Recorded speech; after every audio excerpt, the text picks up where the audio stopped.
All right, everybody, welcome back to the podcast. I'm so happy to have you here today. I've been talking a lot about buyers. I've been sharing a lot of information that's helpful for them.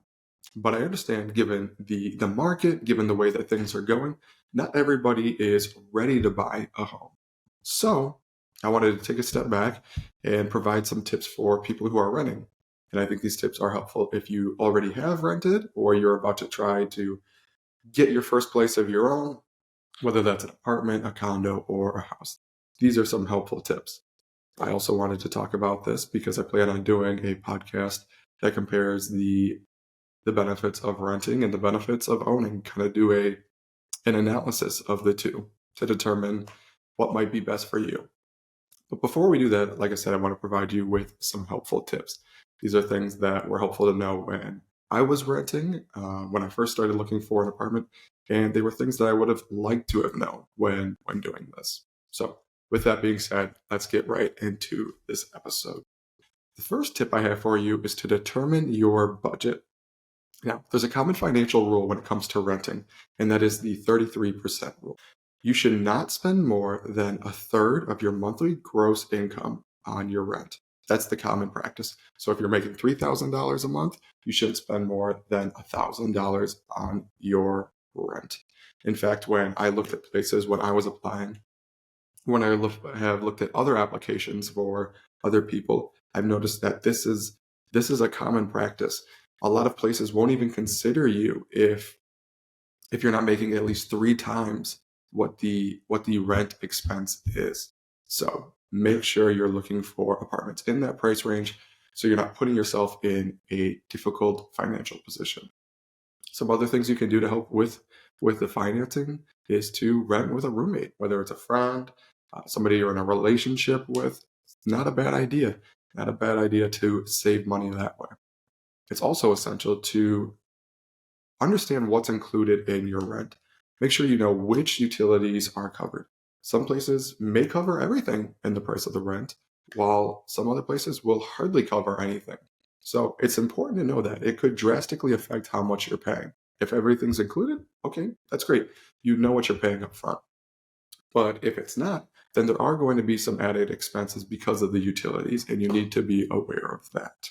So that's all I have for step 1. Now, step 2, think about the amenities and the location of where you're looking to rent. If it's an apartment complex, do they have anything extra? Do they have a gym? Do they have a pool? Do they have a study area? Things like that. It's also important to think about how far you want to be from work or places you frequently visit from family, whether or not you're close to the highway. Location's a big part. Think about where you're going frequently, think about what you like to do, and then determine the location based on that.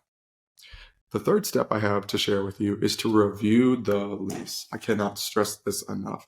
You want to thoroughly understand all of the details and exactly what you're getting into. Very helpful tip. I actually had some issues with my prior apartment, ran into some problems, and during that, the property management company was taken over by another company. Well, I had to go find my lease, and I thought I would be able to access it online. But when it was switched over from one company to the next, I couldn't go back on the old website and download it, and I needed it. So make sure that you have a physical copy of your lease.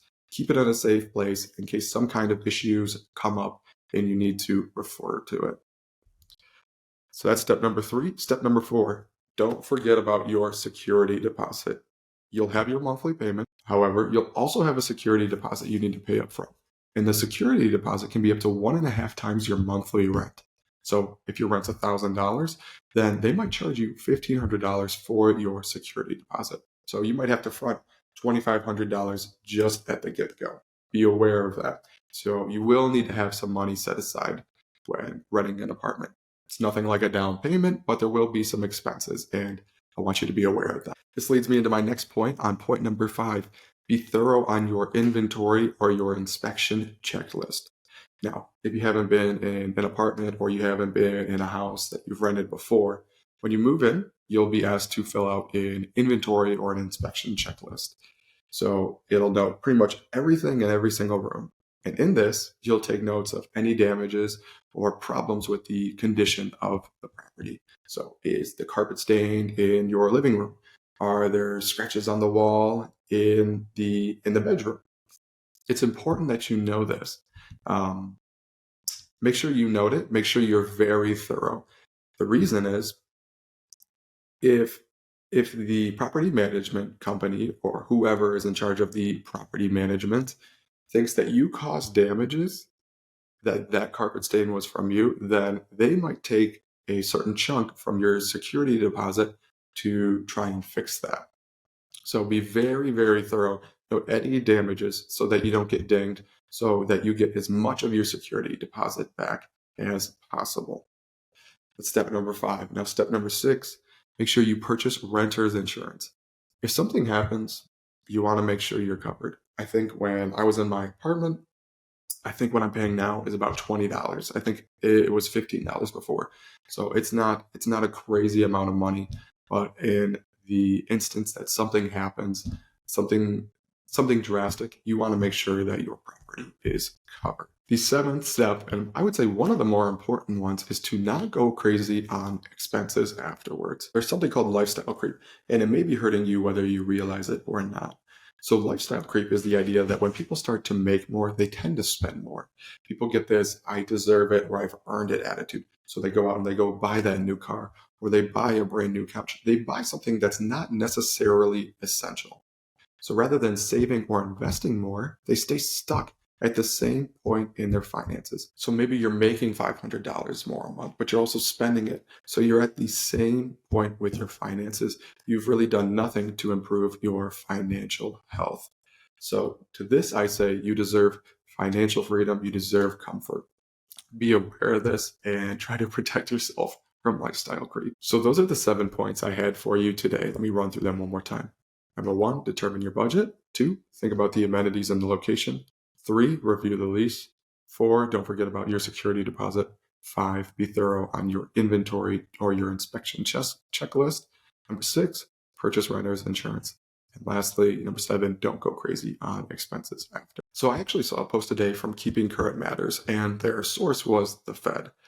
It said that the average homeowner's net worth is almost 40 times greater than the average renter's net worth. 40 times. That's crazy. That's drastic. So in the next episode, we definitely need to talk about the value of building equity in the long term. And that's what we'll talk about. That's a great way to wrap up the episode, I think, too. So I would like to also add that I've created a renter's guide similar to my buyer's or my seller's guide. You can go on my link tree, click on that. It's on my Instagram link. It's in all the descriptions of these videos or these podcasts. And click on my link tree. You can go and just download that. And it should be pretty helpful. I'd also like you to know that realtors can help you with any of your rental questions. They can help you in finding a place to rent. So if you have any questions, if there's anything you need, feel free to reach out to me. I'd be very happy to help you with that as well. Other than that, that's all I got. I'll see you on the next episode. Thank you again for tuning in and enjoy the rest of your day.